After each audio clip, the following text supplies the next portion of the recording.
Nos encontramos esta vez aquí en Teleclick y en marcadorpolitico.com con una entrevista inusitada sobre un tema, pues que es un tema muy popular, muy común, muy discutido actualmente, pero que sin embargo tiene un enfoque muy distinto porque tenemos con nosotros a los autores del libro, el libro negro de la nueva izquierda, quienes han desarrollado un análisis muy profundo que ha dado vueltas al mundo en distintos idiomas, que inclusive en España, en otros países de América, está creando una verdadera revolución.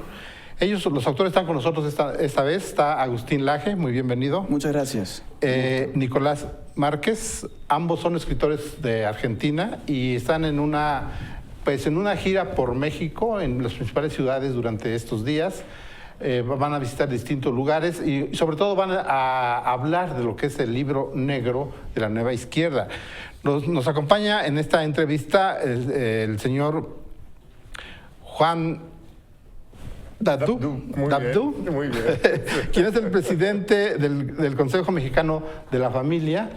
Y bueno, él nos acompaña también para hacer algunos apuntamientos que sean precisos, porque el libro llama mucho la atención y ustedes van a saber por qué se ha convertido en un bestseller, pues diríamos mundial, porque está a través de Amazon. Ustedes que saben todo de ese libro, ¿cuál sería algo que un público debe conocer acerca de qué es el libro negro de la nueva izquierda? Bueno, el libro negro de la nueva izquierda plantea una tesis politológica sobre qué es la ideología de género. Y digo politológica porque nosotros encontramos en la ideología de género raíces políticas. Nuestro análisis indica que la izquierda en el siglo pasado sufrió una gran crisis que no tuvo que ver solamente con la caída de la Unión Soviética. Ese fue el clímax de la crisis. Entre medio, lo que ocurrió en el primer mundo es que las izquierdas empezaron a perder a la clase obrera como sujeto de la revolución.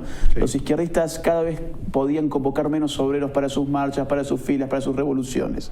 Entonces llegó una instancia en la cual ciertos pensadores marxistas de gran renombre, actual incluso, dijeron, oigan, no hay que hacer una revolución armada, hay que hacer una revolución cultural, no hay que modificar la estructura económica en este momento con el uso de las armas, hay que modificar los valores, los usos, las costumbres de una cultura, y para eso no necesariamente necesitamos al obrero de nuestro lado. Tenemos que crear nuevos conflictos sociales, porque hay una máxima de la ciencia política muy popular, ¿no?, que es divide y reinarás. De las grietas siempre hay alguien que saca que le saca jugo a esa situación de caos social. Y lo que la nueva izquierda ha hecho precisamente es, al ver achicadas las brechas de las clases, trabajó para generar nuevas grietas sociales. La del género es una. Ahora estamos en una suerte de clima social en el cual se nos presenta un mundo de guerras de sexos,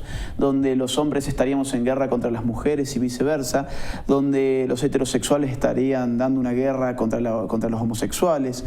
Y de esto hay gente que está sacando mucho partido, ¿no? Y puntualmente, en términos políticos por lo menos, esto ha servido para reavivar, para reoxigenar a las izquierdas de nuestro siglo. Muy bien, pues ahí está una panorámica muy general para quienes no estamos muy adentrados en la terminología o en la doctrina del marxismo o en los alcances que tuvo en su momento, como es la movilización de la clase obrera. Tal vez nos cueste un poco de trabajo de irlo asimilando, pero ténganme calma porque en esta entrevista van a salir muchas cosas en claro. Señor Nicolás Márquez, antes de que hablemos sobre el tema, ¿a qué se dedica cada uno de ustedes? Nosotros nos dedicamos a escribir libros. Agustín es licenciado en Ciencias Políticas y yo soy abogado. Y este es mi libro número 13. Yo soy más grande que Agustín. Yo tengo 42 años y es el quinto libro de Agustín.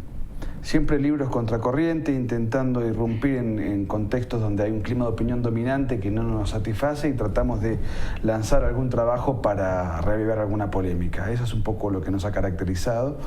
Mi primer libro lo publiqué en el 2004, nunca ejercí la profesión como abogado, siempre tratando de generar un poco de escándalo. Pero este libro generó un escándalo que ni Agustín ni yo sospechábamos. Bueno, en esa parte el marxismo como tal lo creíamos como muerto, vamos a decir. Pero ustedes nos vienen planteando ahora que el marxismo está más vivo que nunca, por lo que estoy viendo, porque está incidiendo en nuevas estructuras de pensamiento en el mundo occidental, que es donde esto ha germinado, ha progresado. Pero en este momento, entonces, una nueva lucha que está dividiendo la sociedad. Mire, nosotros, más allá de todo el marco teórico que está explicado en el libro, le ponemos una suerte de fecha a este cambio que se ha producido en el modus operandi de la izquierda. Y para nosotros, obviamente no es una fecha exacta, pero es una fecha bastante aproximada, es 1992. En 1992 la Unión Soviética deja de existir como tal, Sí. de manera tal que la izquierda internacional se queda sin el cuartel general, sin el sponsoreo. Con la caída del muro de Berlín. Claro, el muro de Berlín, digamos, cae en el 89, Sí. pero ya pone de manifiesto que el imperialismo soviético estaba tambaleando. Tambaleado, sí. Poco tiempo después, Fidel Castro crea el Foro de San Pablo en la ciudad de Brasil. Para tal fin, eso, digamos, él ordena su creación, pero quien lo crea es Ignacio Lula da Silva, que ahora está preso, Sí. expresidente de Brasil. En 1992 se lleva adelante en Bolivia la primera marcha indigenista. Antes el indigenismo no era un problema importante y ahora la izquierda se ocupaba del indigenismo. Ese mismo año se lleva adelante por primera vez en toda la región, en América Latina y puntualmente en Argentina, la primera marcha del orgullo gay. O sea que nace la ideología de género como comparsa militante en las calles, debuta de alguna manera en América Latina. El primer Congreso de Ecología Popular se lleva adelante en Río de Janeiro, también en 1992, y ahí el ambientalismo y el ecologismo, que a nuestro juicio es otra careta de la izquierda, junto con el indigenismo y junto con la ideología de género. Y en 1992 nace también el proyecto bolivariano, porque Hugo Chávez intenta hacer su intento de golpe de Estado contra el presidente Carlos Andrés Pérez, y fue su primera aparición pública. Ahí lo conoció el mundo entero, uniformado, Sí. en calidad de militar rebelde. Bueno, pocos años después él logra ser presidente de Venezuela y hoy mencioné a Evo Morales, todavía es presidente de Bolivia. Dentro de todas estas máscaras, y hay otras tantas, el multiculturalismo, etcétera, nosotros pretendíamos hacer un libro para tratar de analizar y desarmar cada una de estas. Eran nuevas manifestaciones de la izquierda, ya no en términos de lucha de clases, sino en términos de luchas culturales. Y claro, advertimos que la cuestión del género era tan complicada que no la podíamos abordar en un capítulo de un libro, había que hacer un libro entero. Y entonces hicimos este libro y le prometimos a los lectores hacer un segundo tomo con todo lo demás, con todos los asuntos pendientes. Así que sí, lo que estamos viviendo ahora es una lucha cultural en clave de género, y lo que ha hecho la izquierda es readaptar el viejo materialismo dialéctico, o sea, una lucha, una dialéctica en términos de lucha por el dinero. Sí, claro, Carlos Marx. Las clases sociales subalternas que tenían que rebelarse a las clases que detentaban los medios de producción. Ahora es una lucha entre sectores culturales, entre supuestos ambientes culturalmente oprimidos por otros que están en esta tensión. Claro. Señor Agustín Laje, es un poco complicado entenderlo así de golpe y porrazo, ¿verdad? Sí. Pero ¿contra qué está esta ideología en que incide tanto en grupos minoritarios como nos están mencionando, Sí. ¿no? Cuestión de género, cuestión de homosexualidad también, cuestión de familia. ¿Contra quién están? O sea, ¿contra qué? ¿Cuál sería el statu quo contra el que están combatiendo o contra quien está peleando esta ideología? Están peleando contra la sociedad occidental y cristiana, es decir, contra el cúmulo de valores que nos constituye como sociedad a Occidente. Y esto no tiene que ver con la religión. Cuando decimos occidental y cristiana nos referimos a ciertos valores que existen en nuestro hemisferio independientemente de la existencia o no de Dios, independientemente de si uno vaya a misa, de si uno tenga su fe o no la tenga. Es decir, no es un análisis religioso lo que estoy haciendo, sino político-cultural. La izquierda entendió ya en los 60, por ejemplo, el marco de los movimientos hippies, entendieron los teóricos de izquierda, los altos teóricos de izquierda, Herbert Marcuse, por ejemplo, entendieron que en Occidente el problema económico estaba saldado. Es decir, de hecho en esa época había una frase para caracterizar a la sociedad capitalista de Norteamérica, que era la sociedad de la abundancia. Sí. Claro, ya no era un problema esa imagen de un obrero desposeído que solamente se le pagaba para poder mantenerlo con vida, para que pudiera seguir con su trabajo. Ahora había abundancia, y bajo la abundancia, ¿qué se puede hacer? Desde las izquierdas.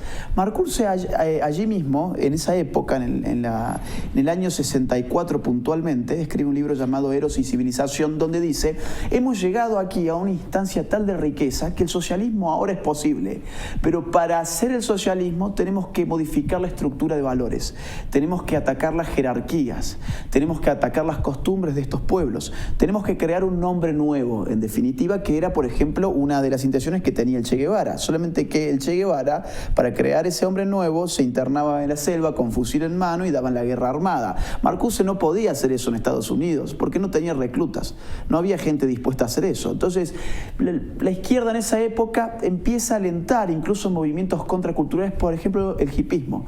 Para la izquierda en aquella época los hippies eran de alguna manera, digamos, aquellos que constituían el futuro de la sociedad, ¿no? Paz y amor. Estamos en contra del consumismo, en contra de incluso, por ejemplo, que se coma carne de animales, ¿viste? Todo. De la propiedad. Claro, vivimos en un mundo de bienes comunes. Ellos veían en esa manifestación contracultural ya prácticamente la sociedad que se pronunciaba. Eso obviamente que duró pocos años, después vino el Mayo francés y muchas otras cuestiones. Pero ¿contra qué pelea hoy? Yo pienso, y la tesis nuestra están guiados por esa misma forma de pensar. Es decir, no toquemos por ahora el sistema económico, toquemos en todo caso los valores culturales, hagamos una revolución cultural. ¿Contra quién? Es decir, si antes la revolución armada era una revolución que tenía por enemigo las fuerzas armadas de un Estado, ahora la revolución cultural ya no le importa qué pasa en un cuartel militar. Si no es una revolución con arreglo a los fusiles, con las armas, con el plomo, con bombas.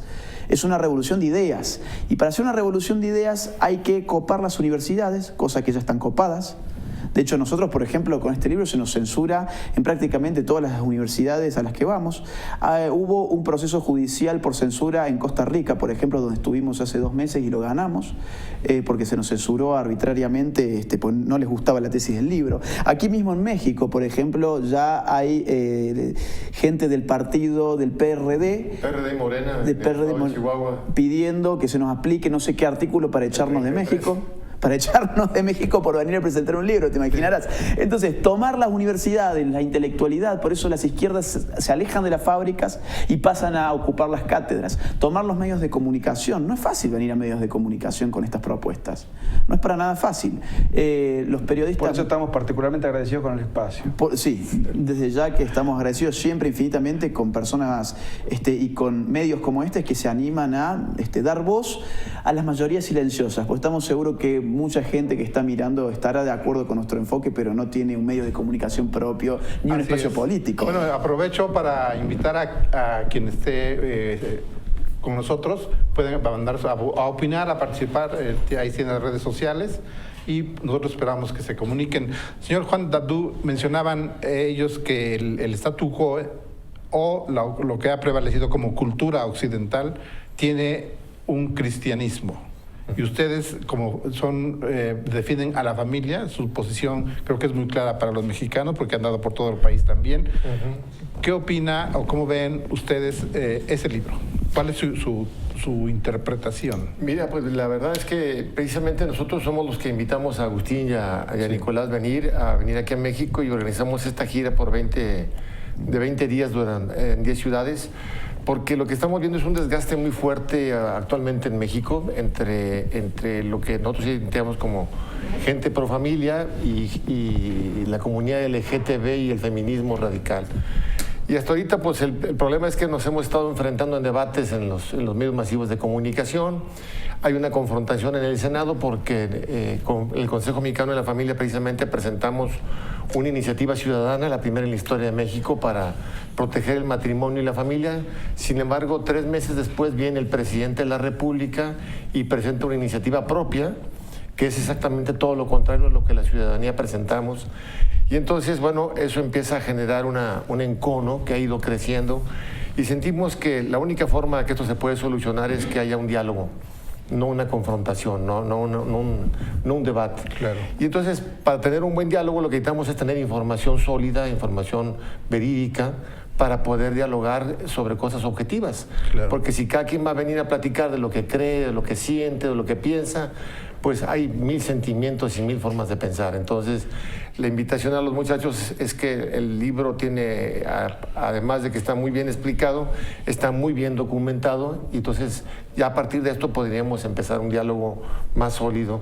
Pues sobre todo más informado, porque uno para dialogar o para debatir tiene que tener elementos, argumentos con los cuales echar abajo el argumento contrario. Digo, algo que a mí siempre trato que quede muy claro es que este es un tema que le compete a toda la ciudadanía. Es decir, no es solamente, por ejemplo, que esté en interés, por ejemplo, de Juan porque él pertenece a cierta creencia religiosa, o nosotros que también pertenecen a esa misma creencia, sino a toda la ciudadanía, porque la ideología de género ya ha mostrado en el primer mundo, donde está operando desde hace años, aquí ya está instalada, pero está llegando desde hace poco tiempo. En el primer mundo viene desde hace mucho más tiempo, y ya ha mostrado la ideología de género su fase tiránica.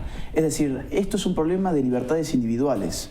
Exacto. Este libro, por ejemplo, en Canadá, a nosotros nos hubiese valido la cárcel. Porque en Canadá ya hay leyes para aquellos que critiquen la ideología de género que te pueden meter hasta 6 meses de prisión. Ya ha habido un caso hace 5 años de un señor llamado Alan Elliot que fue 6 meses a la cárcel por discutir con feministas por Twitter. En Canadá, por ejemplo, este caso pues está relativamente cerca, ¿no?, de México. Claro. En Canadá, por ejemplo, si usted se autopercibe como una mujer, y yo a usted lo sigo tratando de él en vez de ella, es decir, yo no lo trato conforme a su fantasía, sino conforme a la realidad biológica, usted puede ir a una corte y yo puedo terminar 6 meses preso también. Si un sacerdote, por ejemplo, dice que la homosexualidad es un pecado, o sea, simplemente lee la Biblia, puede ir hasta 6 meses preso también. Es decir, esto ya no es una propuesta. La ideología de género como enfoque, como les gusta llamar, no es una propuesta, no es una invitación, es una imposición que se hace con medio del Estado. Y acá, por ejemplo, en México, hablando sobre este país, ustedes tienen un programa de hormonas gratuitas para transexuales. Digo gratuitas entre comillas, porque obviamente sabemos que no hay nada gratis salvo el aire en esta vida. Y por ahora el aire es gratis. Y cuando digo gratuita, a lo que me refiero es que es gratis para la persona a la cual el Estado se la regala. Pero ¿quién la paga? ¿Quién le paga esa fantasía a ese transexual y por qué ese transexual se tiene que inyectar hormonas? Bueno, se tiene que inyectar hormonas para que no le crezca la barba, para que no se le agruese la voz, porque la transexualidad en última instancia es una lucha perdida de antemano eterna contra la naturaleza, hasta la muerte, porque se tienen que inyectar periódicamente hormonas para que el disfraz se mantenga más o menos en pie. Y vuelvo a lo siguiente, ¿qué significa que el Estado subsidie este tipo de cosas? Es decir, ¿es función del Estado estar haciendo estas cosas? Significa que el político, cuando llega un transexual y diga, oiga, yo quiero mis hormonas también, el político saca de su billetera, bueno, está bien, acá el Estado te lo paga, yo soy el Estado. No, el Estado son los contribuyentes. Es decir, el dinero del Estado es el dinero del pueblo mexicano que está financiando las fantasías ajenas. Si usted se quiere creer, por ejemplo, Superman, adelante, tiene toda la libertad, yo lo festejo y lo defiendo. A la libertad de fantasear la tienen todos y me parece a mí muy bien, pero no me pide a mí que le financie su capa. Ese es el tema acá, es decir, la ideología de género es una imposición, no es una oferta. Sí, señor Agustín Laje, al principio, aquí su coautor mencionaba a las mayorías silenciosas. Nosotros en México, como dicen, ya está asentada esta ideología, ya está, pues ya cundió por lo menos en los medios urbanos. Pero hay, por ejemplo, grupos, con mucho orgullo, se llama orgullo lésbico gay, desfilan, dicen, pues quieren las libertades, ¿no? Pero ¿cómo ven ustedes a esas mayorías silenciosas? ¿Será que están ya dudando también, o están enfrentadas a una situación de pugna, de lucha, en que también ahora ya son condenadas? Condenadas sí en el sentido de la persecución, ¿no? Pero ¿será que ya es una lucha que van perdiendo las mayorías silenciosas? Mire, acá usted tocó varios temas, vamos a tratar de sintetizarlo muy rápidamente. El primer punto es que hay una frase famosa, que nunca me acuerdo de la autoría, que dice que hace más ruido una persona gritando que 1000 callando. De alguna manera, este es el panorama que estamos viviendo. Existe efectivamente una mayoría silenciosa y que por su carácter silencioso está invisibilizado, los medios de comunicación no se hacen eco, los políticos tampoco le prestan atención, y en cambio una minoría batifondera con algún nivel de reclutamiento y algún apoyo político de partido de izquierda hace una marcha mediana o pequeña, sin embargo es levantada. Pero además hay otro tema. El discurso que ellos venden es amable, es políticamente correcto. Recién Agustín mencionaba la amenaza de intolerancia que se esconde detrás de la ideología de género. Y en realidad esto hay que enfatizarlo y nosotros tenemos que denunciarlo en el libro, porque los carteles que ellos ofrecen, el discurso que ellos venden, las proclamas que ellos difunden, tienen que ver con la tolerancia, la diversidad, ponerse en el lugar del otro, la amplitud, el colorido multicolor que hace suponer todo un abanico, digamos, de armonía pluricultural donde todos coexistimos, digamos, pacíficamente y con orgullo y con alegría. Esto no tiene absolutamente nada que ver ni con la ideología que mueve a estas comparsas militantes, y con la ideología verdadera, no con la que ofrecen a través de los cartelitos y a través de las invitaciones, sino que además estas marchas son manifiestamente violentas, terminan con sus militantes reventando la propiedad pública y privada, escribiendo consignas con grafitis llamativamente violentos, es decir, son grupos particularmente violentos y además, y a nosotros nos consta de manera personal, independientemente de que así lo confirman las noticias, constantemente están tratando de prohibir toda manifestación de pensamiento disidente. Nosotros hace 3 días que estamos, ya hay partidos políticos apoyando esta causa que nos quieren echar de México. Es decir, con el disfraz de la tolerancia y la diversidad. De manera tal que efectivamente hay una minoría muy prepotente, muy violenta, que en principio se vende como empática y tolerante, que no lo es, y hay una mayoría que tiene como por ignorancia o por cobardía o por timidez o por lo que fuere, no se hace presente, no se manifiesta.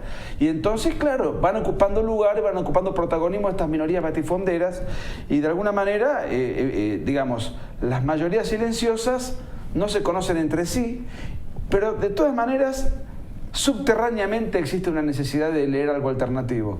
Por eso un libro hecho de manera casi underground, alternativa, artesanalmente, sin un aparato de propaganda, sin recursos generosos para poder nosotros mismos ofrecer y mostrar esto, les está ganando a todas las grandes editoriales que de manera, en cantidades industriales, han publicado libros en coincidencia con la ideología de género. Acá hay algo más aparte, que es el concepto de la espiral del silencio, ¿no? La espiral del silencio acontece cuando las mayorías no tienen conciencia de su mayoría, precisamente. Por ejemplo, nosotros somos amigos o compañeros de trabajo y estamos comiendo un asado y sale el tema del género. Y yo tengo mi posición. Yo, por ejemplo, estoy en contra de la ideología de género. Pero pienso por dentro, uy, no, como yo debo ser una minoría, no voy a arruinar este momento de la cena, me voy a pelear. Aparte, la verdad que van a pensar que yo soy un fascista, por ejemplo. Se van a pensar que soy un retrógrado, un conservador. Mejor me quedo callado, asiento. Y quizás él pensó lo mismo y vos pensaste lo mismo. Eso es la espiral del silencio. Entonces, cortar esa espiral del silencio se hace de una manera muy fácil, hablando, es decir, algo tan fácil como eso. Y nosotros hemos salido a hablar precisamente para cortar esa espiral del silencio en cada lugar al que vamos. Es impresionante, cada conferencia que vamos, que se llenan todas y dicen, yo pensaba así, pero necesitaba escuchar a alguien más que lo dijera porque yo pensaba que era el único. Como en muchas cosas más, ¿no? También en la política, también en el periodismo. Exacto, exactamente. Le añado algo a lo que bien dice Agustín. Cuando hay un pensamiento hegemónico difundido, promovido desde la televisión, desde los diarios, de la radio, etcétera, digamos, es fácil seguir con la corriente, más o menos repitiendo las consignas que están en boga. Pero aquel que desconfía de eso, ¿a dónde tiene que abrevar? Desconfía, no le gusta lo que se está escuchando, pero a veces no tiene las herramientas intelectuales porque no están al alcance, porque eso no se dice por radio, no se dice por televisión, y de repente encontrar un libro en soledad como esto, hay que movilizarse, hay que buscarlo, hay que comprarlo, hay que leerlo. Entonces la persona que a lo mejor desconfía de la ideología de género no solamente se calla por aquello que bien señaló Agustín, sino porque a lo mejor también tiene un cierto nivel de inseguridad intelectual. yo estoy solo, escucho siempre otra cosa, no conozco exactamente la otra campana, no conozco bien los argumentos, y eso genera inseguridad a la hora de pararse frente a un aula, frente a un club, frente a una mesa de café y tener una opinión contraria. Sí, actualmente en nuestro medio, aquí en la ciudad de Jalapa en particular y en el estado de Veracruz en general, hay corrientes de pensamiento muy adversas inclusive a cualquier manifestación religiosa, sobre todo a la religión católica. Y en este caso, sí le quiero preguntar al señor Juan Datú, ¿cómo sienten ustedes? Ustedes son un poco activistas de defensa de la familia, van pues así en contra de esta... contracorriente. A contracorriente de estas nuevas ideologías. ¿Cómo han sentido? Porque hay una lucha incipiente, tengo que decir, de ustedes en la movilización social, sí se ha dado, como con temor también, pero también hay una lucha en los tribunales, en las leyes. Ajá. Sí, bueno, es algo real y nosotros estamos tratando de pelear en todos los campos, ¿no? O sea, nosotros hablamos, por ejemplo, hemos salido a confrontar a quien tengamos que confrontar, incluso a la misma jerarquía católica, cuando ha habido algún obispo que ha hecho una declaración equivocada, pues bueno, lo que estamos peleando es la verdad. Si alguien se equivoca, pues o le pedimos que rectifique o nosotros mismos hacemos la aclaración pública.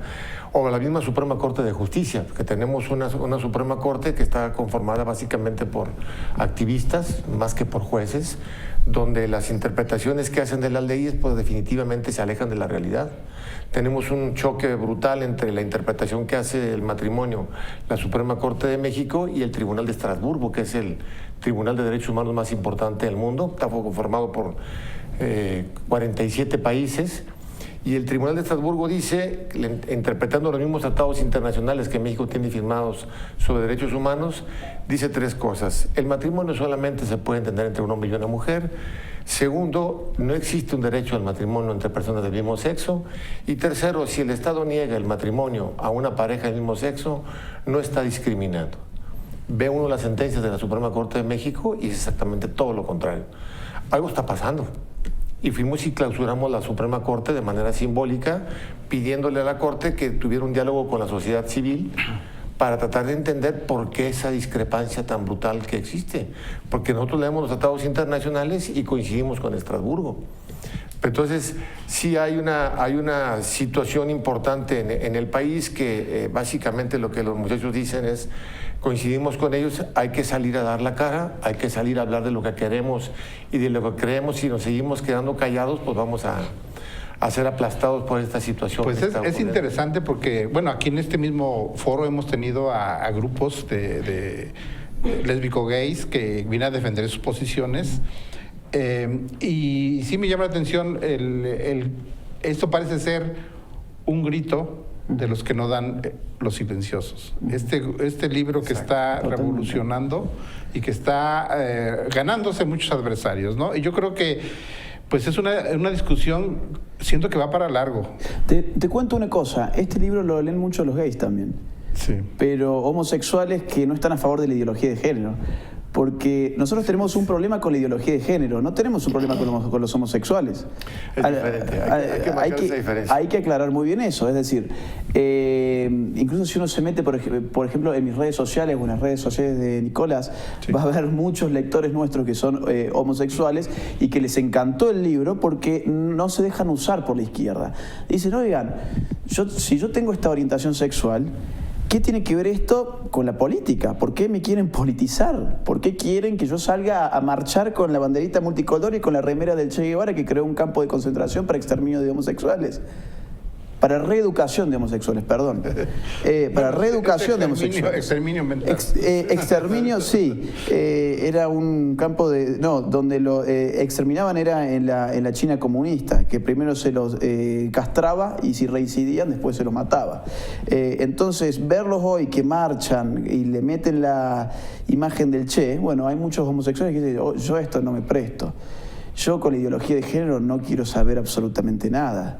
O sea, eso tiene que quedar claro también. Este no es un libro contra los homosexuales, para nada. Sí, además, nada más permítame, Enrique Hernández nos escribe, dice, gracias por esta transmisión que tanto bien hace a nuestra iglesia, dice.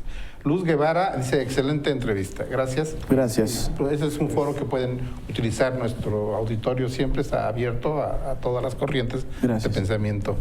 Sí, que lo paradójico del caso es que en el mundo occidental y cristiano, que es en el cual nosotros, argentinos y mexicanos, y toda América y todo el hemisferio coexiste, y Europa incluido, nunca un sujeto homosexual tuvo tantas posibilidades de desarrollo personal, de ir a la universidad, de ser juez, de votar, de tener plenos derechos, de tener derecho de intimidad, derechos civiles, derechos políticos, etcétera, tener sus clubes, sus ambientes comunes, tener sus páginas de internet. Estamos a favor de eso, aparte. De la libertad. De la libertad. Somos partidarios de la libertad. Se les respeta más, inclusive. Y nunca una mujer tuvo tantas proyecciones de desarrollo personal y hoy son presidentes de muchos estados. Nosotros en Argentina hemos tenido a Cristina Kirchner durante 8 años. Eso fue una tragedia, pero no fue un problema de género, porque ella robó lo mismo que su marido, así que ahí se respetó la equidad.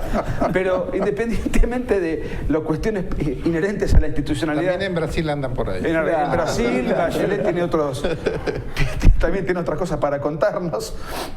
En el momento mundial, en Occidente, donde la plenitud de las libertades individuales están garantizadas a todos y donde el homosexual nunca ha sido tan bien tratado, la mujer nunca ha tenido tanto protagonismo, es donde paradojalmente afloran la mayor cantidad de marchas como nunca antes hubo, las más violentas, las más rabiosas.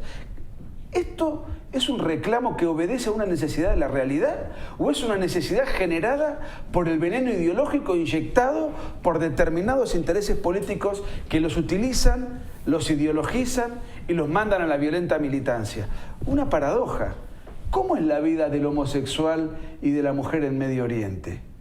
Pregunto esto porque todas las marchas terminan atacando la catedral de la ciudad de turno, donde se hace la marcha, y jamás contra una mezquita. ¿Por qué no se direccionan contra una mezquita en cuyos respectivos, o la embajada de los respectivos países de Medio Oriente, donde un homosexual es sancionado con pena de horca y la mujer no puede ni siquiera exhibir su rostro y si es adúltera es públicamente apedreada o al nacerse practica la ablación clitoriana? ¿Qué ocurre? Que se pretende atacar los fundamentos de una civilización que ha avanzado, que contempla a todos y que cada uno puede, con una vida honesta, llevar adelante su proyecto personal sin mayores contratiempos. Sin embargo, nunca hemos tenido tantas marchas como ahora y siempre apuntando al sistema que paradojalmente le permite a estas minorías supuestamente oprimidas gozar plenamente de sus respectivos derechos. Así es. Laura Herrera dice, gracias a esos 3 valientes. Gracias. Martín, ¿dónde puede adquirir el libro? Bueno, ya nos contestamos eso porque después se nos pasa. Sí. Miren, vamos a estar dando conferencias acá en Jalapa. Sí. Vamos a estar el sábado 28, que es mañana. Sí. A ver si entiendo. En el auditorio Miguel Sainz del Seminario Mayor. El Seminario de Jalapa. Sí. ¿Esa es abierta al público? Ok. Auditorio Miguel Sainz del Seminario Mayor a las 10:30 horas de la mañana y después otra a las 6:30 de la tarde. En el mismo lugar. En el mismo lugar. Y después el domingo va a ser a las 11 de la mañana en Coatepec, auditorio del Colegio Rebolledo. Sí. La entrada es gratuita y después ese mismo día, en el mismo lugar, a las 17:30, es decir, a las 5:30 de la tarde. El libro está a la venta en las conferencias y si no, también lo pueden conseguir como ebook en Amazon, donde es bestseller y está en primer puesto de lo más vendido desde hace 1 año y medio en ciencia política. Lo buscan con el nombre, el libro negro de la nueva izquierda, y lo consiguen por Amazon también. ¿Qué otras ciudades, perdón, antes que ese tema para que no se nos barra, ¿en qué otras ciudades van a estar? Porque esto es aquí en la región, mañana y pasado. Exacto. Después, ¿en qué otras ciudades van a estar? Pasado mañana salimos hacia Veracruz, de Veracruz vamos a Monterrey, de Monterrey pasamos a Chihuahua, Chihuahua a Guadalajara, Guadalajara a Aguascalientes, Tijuana, Mexicali y ya de ahí... O sea, Veracruz solamente Jalapa, Coatepec y el puerto. Sí, Veracruz, hay solamente 2 estados que repiten ciudades, Veracruz, donde está Jalapa y Veracruz, y en el caso de Baja California, que son Tijuana y Mexicali, son las únicas que tienen sacaron doble lotería ahí presencia. para la visita. Sí. Bueno, hay una situación que yo creo que sí tienen que tomar en cuenta. Sí. Por ejemplo, actualmente, quizás producto también de las nuevas, estas ideologías que ustedes van aclarando, decir a alguien que es católico o de otra religión no se siente cómodo. O sea, alguien que diga, yo voy a defender a la ideología de Jesús o de Cristo, como que sí se gana, como, bueno, no lo dice con mucha valentía, y sí hay gente que se le queda mirando porque realmente no se ha defendido esa creencia. Desde siempre ha habido, la religión ha sido como siempre una cosa personal, cerrada, etcétera. Y las manifestaciones que son públicas, como son las procesiones, peregrinaciones, ahí va todo el mundo y van, pues sí, participan. Pero ante los nuevos auditorios, ante los nuevos públicos, en una oficina, a veces se siente que no encajan. Mira, nosotros escribimos el libro no desde la religión ni de la teología, porque no es nuestro campo, sino desde la ciencia política. Entonces, desde la política, analizando lo que vos me mencionás, yo te diría lo siguiente. Los cristianos tienden a pensar que las cuestiones se pueden resolver solamente con oración. Entonces se encierran en los templos y piensan, bueno, esto es un caos, la ideología de género es una amenaza. Los padres de familia estamos perdiendo el derecho a educar a nuestros hijos en los valores de la familia. Entonces, ¿qué hacemos? Bueno, incrementemos los rezos de rosario. Y obviamente esto es un problema político. Hagamos una procesión. Hagamos una procesión o vayamos a hablar con el sacerdote a ver qué nos puede hablar al respecto. Vamos a misa el domingo, etc. A ver, a mí me parece muy bien la oración, ir a misa, etcétera. Yo mismo lo hago. Pero me parece que la ideología de género es un problema en términos terrenales, políticos, es un problema político. Ingresó a México, ingresó a América Latina por la política y se va a ir de América Latina por la política. En la medida en que estos sectores, primero religiosos seguramente como pasó en Perú, se organicen, salgan a las calles, les digan a los políticos, oigan, nosotros que estábamos silenciados y éramos silenciosos aparte, estuvimos callados todo este tiempo, en verdad existimos. Y si ustedes quieren seguir allá arriba, nosotros acá el pueblo les pedimos que voten en contra de la ideología de género. Los políticos toman nota de eso. Entonces, en la medida en que estos sectores no se despierten y salgan de los templos a las calles, la ideología de género no se va a frenar. Y un poco eso apuntamos siempre en nuestras charlas, a enseñarle al público el costado político de esta cuestión y cómo la resolución puede pasar por la política. En Perú sacaron más de 1 millón de personas a la calle y así fue como frenaron la ideología de género. Y después hay otra instancia, que es hacerle ver a la ciudadanía que la ideología de género es un problema para todos, no es un problema solamente para los cristianos, para los católicos, etc. Es un problema para cualquier ciudadano que precie su libertad. Para cualquier ciudadano que quiera seguir siendo libre, es un problema la ideología de género, porque la ideología de género no existe sin estatismo. Sin un Estado cada vez más fuerte, más grande, más metido en las situaciones de la familia, destruyendo los cuerpos intermedios de la sociedad civil, no hay ideología de género. Dígame, por ejemplo, si yo a usted ahora le digo, bueno, a partir de ahora, usted sabe que si yo, siendo Agustín, ahora yo me autopercibo como Agustina y me rebano los genitales, ahora yo me cambié de sexo y soy una mujer, yo estoy seguro que usted no se lo va a creer tanto. Usted tiene ya ¿qué edad? ¿Qué edad tiene usted, señor? Yo ya pasé la tercera. Pasó, bueno. Ahora bien, si eso se lo enseñamos a chicos que están en el jardín de infantes, que están en la primaria, bueno, son chicos que nacen con una idea falsa sobre la sexualidad. Entonces, sin estatismo, estas paparruchadas de la ideología de género, estas falacias tan evidentes, no entrarían en la sociedad. Entran porque tienen a su favor la fuerza del Estado y los dineros del Estado también. Bien, gracias. Alejandro Maldonado dice, ¿de qué forma está conectada la ideología de género con la pedofilia? Dice, pregunta para Agustín. Y aquí hay una que es como para nosotros, dice Omar Esteves Viveros, desaprovechan la oportunidad de armar un debate serio. En lugar de esto le dan voz para promocionar su libro a estos personajes. Un debate con biólogos, sociólogos, activistas, algo serio. Sí, a ver, le aclaramos. Los debates, claro que tendrán que llegar al momento en que ocurran, cuando podamos tener un temario juntos. Hemos tenido, y se lo decía al principio, aquí han estado personas de los grupos lésbico-gay para hablar de lo que ellos, de sus propios argumentos, y sus dirigentes podrán afirmar que aquí han estado. Podríamos hablar de un debate serio, por supuesto, llegará el momento que lo podamos hacer y con gente que quiera participar con muchísimo gusto. Es un foro para la sociedad y no es esto una cosa amañada. Ellos vienen a promocionar su libro a México, lo que ellos nos están mencionando, vienen a presentarlo. Es un libro que está a discusión, se han ganado creo que muchos adversarios también, Sin y duda. los van confrontando. Bueno, pues es una cuestión ahora sí que de debatir. Mire, para esa persona, en todo caso, lo que puede hacer es buscar en YouTube. Hay muchos debates filmados que nosotros hemos participado en televisión y en universidades en diferentes países, y con activistas, con sociólogos, con biólogos, no sé, con toda la gente incluso con agentes de la ONU, que los puede buscar por internet y ahí va a ver. Y sonará petulante, no hemos perdido nunca ninguno. Porque la ideología de género no es más que una, Agustín dice que es una ideología en términos de que es anticientífico y tiene toda la razón. Yo diría, incluso le agregaría que es una superstición, porque es un conjunto de ideas contrario a la razón. Entonces es muy difícil que puedan ganar un debate a alguien que sostiene una superstición solamente basada en creencias muy fáciles de refutar cuando uno abreva en la naturaleza y en la ciencia. Bien, no sé si quiera contestar a la pedofilia. pregunta. Sí, mire, para eso tenemos que entender qué es la ideología de género.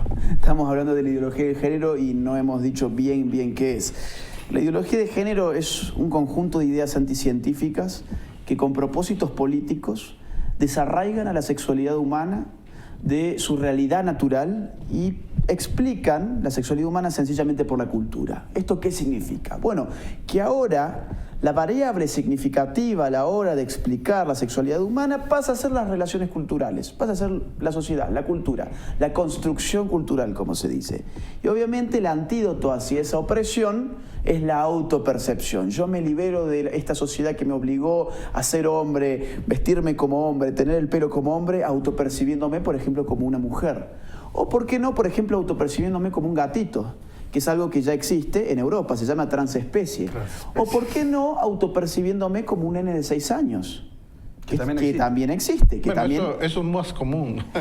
pero eso ya está pasando en Europa. Por ejemplo, en Canadá. En Canadá ya hay un caso de un señor de 56 años que se autopercibe como una nenita de 5 años o de 6 años, usa ropita de mujer, babero, qué sé yo. Hace 10 años este señor, la sociedad hubiese dicho: pobre señor, debe tener algún tipo de problema.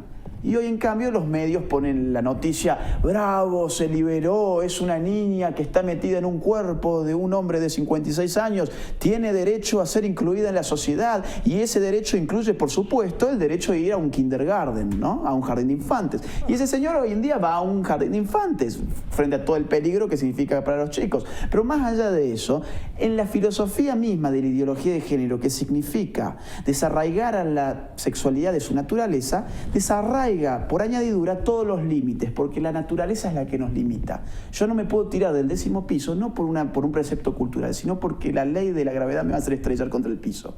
Si decimos que la sexualidad humana no es naturaleza, sino cultura, decimos que la sexualidad humana no tiene ningún límite. Entonces, ¿qué pasa? Aparece toda esta pluralidad de géneros, que en muchos países ya se reconoce, por ejemplo, el género de la pedosexualidad. ¿Qué es la pedosexualidad? Bueno, el género que tiene su orientación hacia los niños. El sexo intergeneracional es la nueva forma, conforme a la ideología de género, de llamar a la pedofilia. En algunos otros países anglosajones le llamarán boy lovers, child lovers, los que aman a los niños. Son lindos motes para conductas no tan lindas. En Holanda, por ejemplo, los movimientos feministas apoyan con solicitadas públicas a los pedófilos de Holanda. En Holanda, en el año 2006, nació ya el primer partido que solamente pide la pedofilia. Toda su plataforma política es un ítem: la legalización de la pedofilia. En Holanda también, por ejemplo, ya hay sexólogos que están pidiendo que el Estado sea el que produzca la pornografía infantil. Una de las feministas más famosas de España en este momento, que es Lola Pérez, si no me creen, por favor búsquenla por Twitter. Tienen que tener estómago para seguirla por Twitter, porque se van a encontrar con tweets como, por ejemplo, el siguiente. Ella se pregunta por Twitter: ¿qué tiene de malo por ejemplo, querer tener relaciones sexuales con un bebé muerto.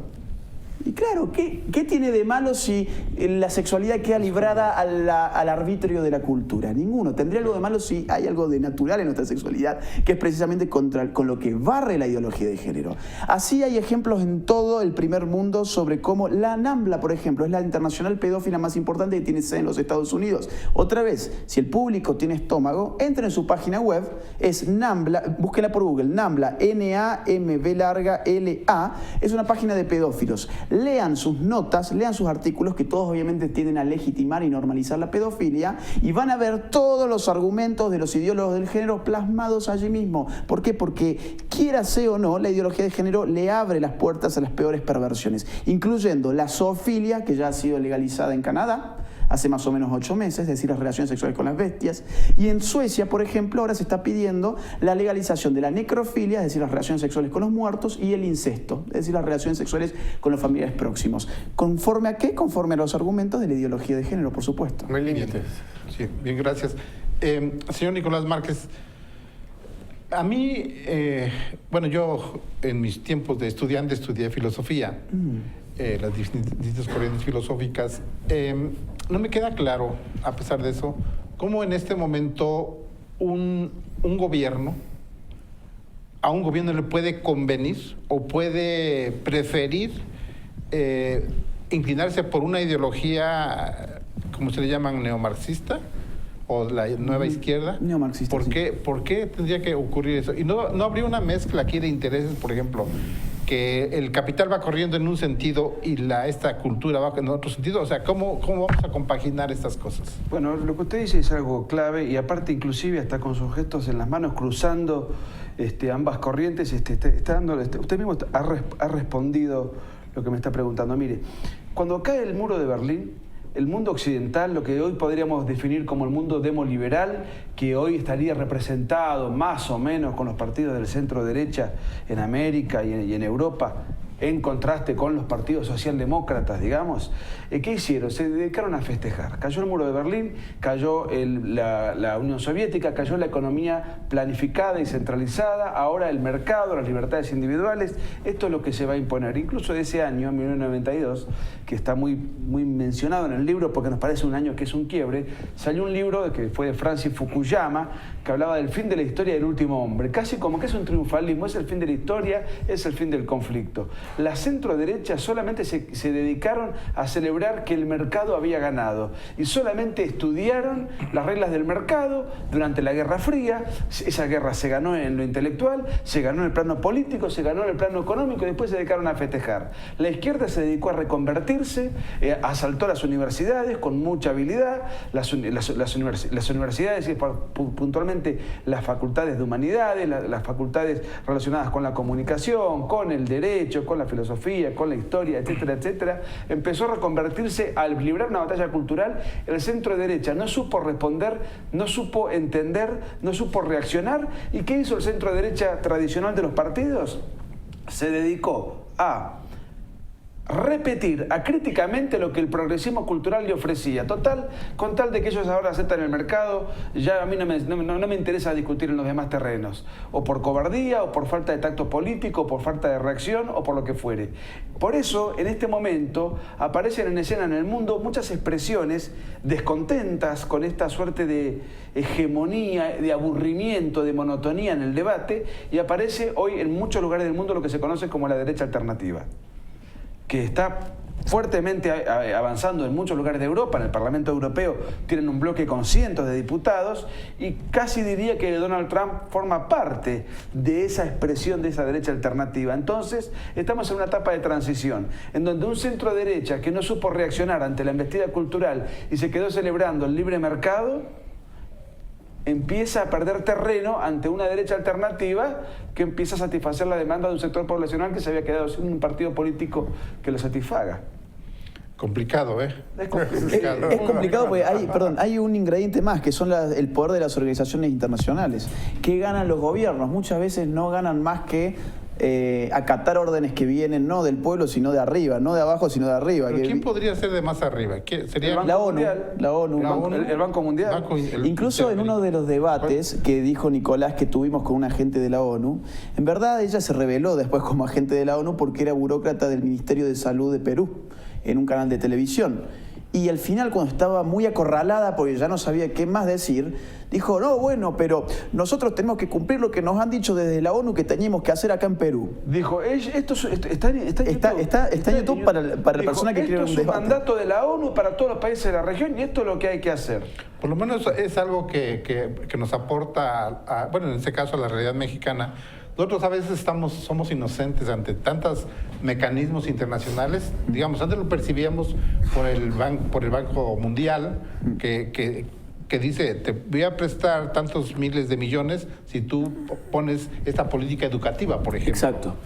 Si tú vas a restringir las universidades públicas y vas ya creando una nueva... Eso ya lo percibimos, ya lo sabemos. Pero esos nuevos mecanismos, realmente estamos nosotros ignorantes de todo eso. Es que pasa que es muy nuevo, es muy nuevo. Es muy nuevo. Y por eso hay que saberlo antes que explote. Un dato del día de ayer, ya está en YouTube. El presidente del Paraguay, con este libro, acaba de conocer con este libro en su mano, acaba de decirle a la gente que va a dar marcha atrás a la ideología de género porque es un fenómeno que él no conocía y que él defiende a la familia y que advierte una peligrosidad. Gracias a este libro, para nosotros es un orgullo. Esto estuvo en el día de ayer en YouTube. También hay un tema que tiene que ver con lo siguiente para responder a su pregunta, además de lo que se dijo y lo que comentó Agustín. Hay mucha ignorancia. Sí, señor ¿tú querías decir algo? Sí, bueno, ahorita que estamos hablando de la ONU, aquí en México lo estamos viviendo, ¿verdad? Cuando lanza el presidente Peña Nieto su iniciativa de ley, el primero que anuncia la iniciativa, bueno, más bien cuando la Suprema Corte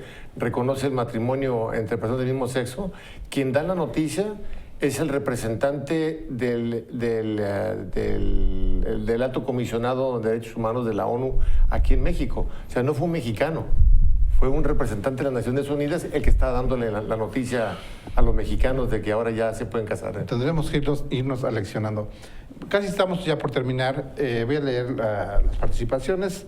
Dice DSFN, nada más se identifica, dice, la postura de los autores es bastante interesante y en lo personal me parece muy fundamentado.